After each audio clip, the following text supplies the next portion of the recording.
इस दुनिया में बहुत सारे लोगों के सामने सेम सिचुएशन आती है। बहुत सारे लोग उस सिचुएशन से डर जाते हैं, डिप्रेस हो जाते हैं, लेकिन कुछ लोग होते हैं वो उसी सेम सिचुएशन के अंदर और भी ज्यादा निखर कर बाहर आते हैं। तो ऐसा क्या फर्क है इन दोनों के अंदर जबकि सिचुएशन बिल्कुल ही सेम है? आज हम इस पूरी वीडियो के अंदर ये जानेंगे कि कैसे कुछ लोग वर्स्ट से वर्स्ट सिचुएशन के अंदर भी और ज्यादा पॉजिटिव हो जाते हैं। एक स्टोरी से समझते हैं। एक बार एक फार्मर होता है, उसके पास में 2 गाय होती है। एक रैंडम दिन वो 2 गाय कहीं जाती है और वापिस ही नहीं आती। ये बात जब उसके पड़ोसी को पता चलती है तो वो उसको कहता है कि तुम्हारा किस्मत तो बहुत ही खराब है, तुम्हारे साथ बहुत बुरा हुआ। और जो फार्मर है वो तुरंत ही एक छोटी सी स्माइल दे देता है। फिर ये दिन खत्म हुआ। अगले दिन वो 2 गाय तो वापिस आती ही हैं, लेकिन 2 गाय साथ में अपने 2 और दोस्तों को लेकर आती है। फिर जो पड़ोसी है ना वो वापिस आकर कहता है कि अरे यार तुम्हारी किस्मत तो बहुत बढ़िया है। वो फिर से एक स्माइल कर देता है।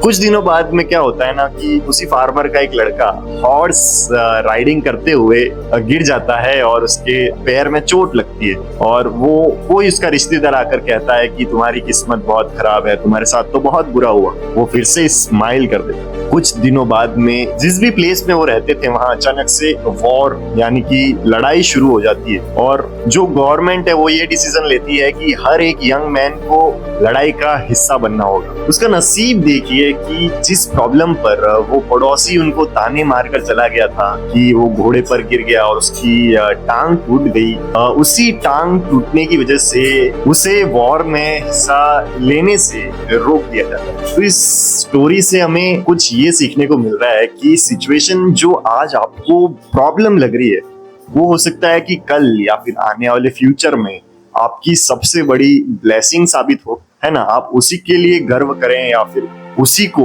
अपना बेस्ट डिसीजन समझें। तो फिलॉसफी की दुनिया के अंदर एक लाइन है जो बहुत ही ज्यादा यूज की जाती है कि सारी चीज जो आपकी लाइफ के अंदर होती है वो सब आपके कंट्रोल में नहीं है। आप हर किसी को कंट्रोल नहीं कर सकते, लेकिन एक चीज उसका 100% कंट्रोल सिर्फ आपके हाथ में है, वो आपका रिस्पॉन्ड है, आपका रिएक्शन है। ठीक है, मान लीजिए कि कोई एक मोटा इंसान, उसको सोसाइटी वाले लोग ट्रोल करते हैं उसकी हेल्थ को, उसके मोटापे को लेकर। तो इस सिचुएशन में वो 2 तरीके से रिस्पॉन्ड कर सकता है। या तो वो अभी जाकर उनसे लड़े कि तुमने मेरे को ऐसा कैसे कह दिया। दूसरा तरीका ये हो सकता है कि वो अभी तो शांत रहे, लेकिन धीरे धीरे वो अपने शरीर पर मेहनत करना चालू कर दे, रनिंग करना चालू कर दे, जिम जाना चालू कर दे। और कुछ टाइम के बाद में एकदम फिट इंसान बनकर उन्हीं ट्रोलर्स के सामने आकर खड़ा हो और एक स्माइल देकर हंसे कि हाँ भाई क्या कह रहा था। तो आप खुद डिसाइड करिए कि कौन सा जो रेस्पॉन्ड होगा वो ज्यादा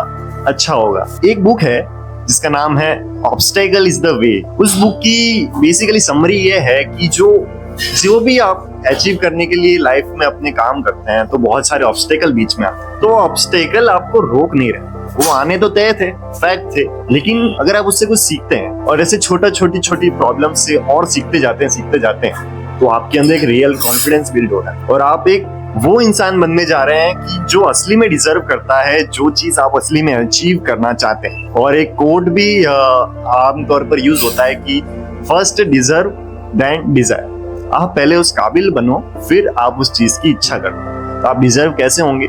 उन सारी प्रॉब्लम्स, उन ऑब्स्टेकल का एक सामना करते हुए आपके अंदर रियल स्ट्रेंथ आएगी, वो कॉन्फिडेंस बनेगा। और एक आमतौर पर हम बहुत सारी जगह ये बात भी सुनते हैं कि डर के आगे जीत है। तो हाँ, ये सच बात है। जो चीज आपको सबसे ज्यादा डराती है ना, आप वही करिए। आपको पब्लिक स्पीकिंग से डर लगता है, आप जाइए 10 लोगों के सामने जाकर अपना वीडियो शूट कर दीजिए। जो भी चीज आपको सबसे ज्यादा डरा रही है, हो सकता है कि अगर आपने उसको सॉल्व कर दिया, आपकी लाइफ की आधी प्रॉब्लम सॉल्व हो जाए। कुछ प्रैक्टिकल टिप्स होती हैं कि कोई सिचुएशन है, सबसे पहले हमको उसको एक्सेप्ट करना होता है कि हाँ भाई ये मेरे साथ में हुआ है और ये रियलिटी। अब आप उससे सीखो। आप इस सिचुएशन से क्या सीख सकते हो? मान लो कि आपका एग्जाम था, ड्रीम एग्जाम था, आप उसमें फेल हो गए। आपने पहले एक्सेप्ट किया, फिर आपने देखा कि मैं इससे क्या क्या सीख सकता हूँ, मेरी क्या क्या प्रॉब्लम्स थी। हो सकता है कि मैं लिखने में कमजोर था, या फिर हो सकता है कि मैंने PYQ सॉल्व अच्छे से नहीं किए। ठीक है, तो आप पहले उसको सीख लीजिए, फिर अब धीरे धीरे जो आपका कॉन्फिडेंस बिल्ड होगा, आप फिर से एग्जाम देने आएंगे तो आप पिछली बार से बेटर बनकर आए। और हमेशा याद रखिए कि अपना जो भी फोकस है वो नेक्स्ट स्टेप पर ज्यादा होना चाहिए। MS धोनी जब भी हम इंटरव्यूज उनके देखते हैं तो वो आमतौर पर कहते हैं कि your focus should be on process rather than the result, है ना। तो वो बहुत ही मेरे को इंस्पायरिंग बात लगती है और मैं उन्हें काफी फॉलो करता हूँ कि जो प्रोसेस है हमारा वो मेन है, रिजल्ट तो उसका आउटकम है। अगर हम प्रोसेस को अच्छे से निभाएंगे तो रिजल्ट तो आपका आना ही है। आप जिम में जाते हैं तो आप पहले सोच थोड़ी लेते हैं कि अरे मेरी बॉडी, मैं सिर्फ जिम चला गया उससे बन जाएगी। आपको उसका प्रोसेस सही से फॉलो करना पड़ेगा, आपको उसकी डाइट लेनी पड़ेगी, एक्सरसाइज करनी होगी, ठीक है।